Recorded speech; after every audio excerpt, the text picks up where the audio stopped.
Hello again, my YouTube fans. How are you doing? I hope everybody's okay. It's been a while since I've posted a video on my topic of finances. Today, I want to just talk to you briefly about something in reserve, meaning having money in reserve. If you don't have reserve, then you are living on the edge. So today we want to discuss that briefly. What I notice is that a lot of businesses, a lot of families find themselves into big financial mess and big financial trouble, bankruptcy, if they can't find money to meet their expenses. If you're running a business and you run out of reserve, run out of cash flow because you're living on the edge, then soon and very soon your business will go to naught. So it is very important to have cash flow and to have something saved in reserve. So one of the main aim is for you to get that reserve, whatever it is, any amount.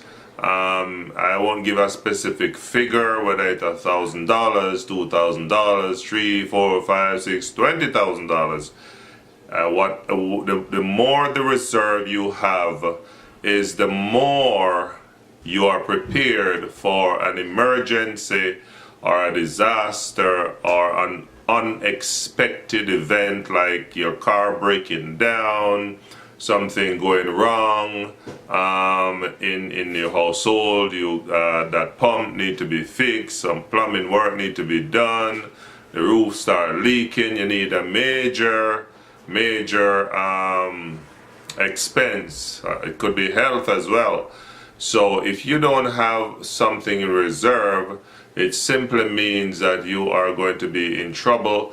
And it goes further. If you are in debt and you don't have enough money to service your debt, you run out of cash flow, then what will happen is that you're starting to owe more and more. You're starting to pay more interest. Everything is backing up on you, and that $1,000 become $1,200, become $1,500, become $2,000, and left unattended, it can explode to 15, 20,000. Yeah, as simple as you see it. So it is very, very important to have a reserve. I've always said that if you're an investor and you have some, let's say you take the equity out of your house and you buy another house with it, and then you rent that one out, and then the person is not paying, they're faltering on their payment, and now you have to step in and pay for that loan. Now, if you don't have the reserve, your house that you would have put up, that you took the equity out of, that house now become jeopardized too, and so you are in double whammy trouble. So one of the very best thing to do, and the most important thing to do, is to make sure that if you borrow equity out of your house and you buy another house with it, make sure when you get that loan, the equity loan, don't just use all of it to buy a house. Put aside some substantial saving, some substantial reserve, so that if a person is not paying you their rent, you can pay on that rent until, service that loan until that person is kicked out and you get a new tenant. Very, very important. So it is any loan that you have, you must have a backup. Don't live on the edge, and don't get yourself buried in these debts, and then when you hear from it, you are so vastly stretched that you have nothing in case of an emergency. All right, so I thought that would be a very interesting scenario and interesting lesson for us to learn, is that you must have reserve. Do not live on the edge. I know it's very hard to say that, because most of us live on the edge. Most of us, after we get our paycheck and pay our bills, there is nothing left to save. But you've got to find a way. Find a way, because I've always said, if you're earning $5,000 a month and you're living on the edge, if you were making $4,000, you would find a way to live on the $4,000.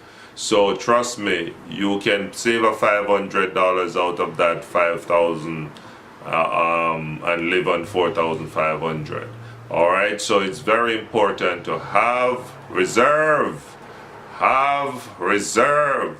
Save towards your reserve before you save towards anything else, so that if it's a car that you bought on credit and something happens and you lose your job, you can't service the loan, you can go into your reserve until you get and pay for the car until you get a job, right? Whatever it is, just always make sure you have a reserve. Very, very important. That's our talk for today. Until next time, this is the Stephen Williams Show. I hope that you learned something. Hope that you will share this video, subscribe, follow my videos. From time to time I will post things of financial interest to you, because I'm a former financial advisor from the land of Jamaica. Even though I'm not currently employed as a financial advisor, don't take this as financial advice. It's financial education. I'm not advising you what to do, how to do it, because if you want that, this is not the channel for that. I don't offer financial advice. What I offer is financial education. All right, so thank you very much for listening. As always, be good, walk good, and God bless you. Bye bye.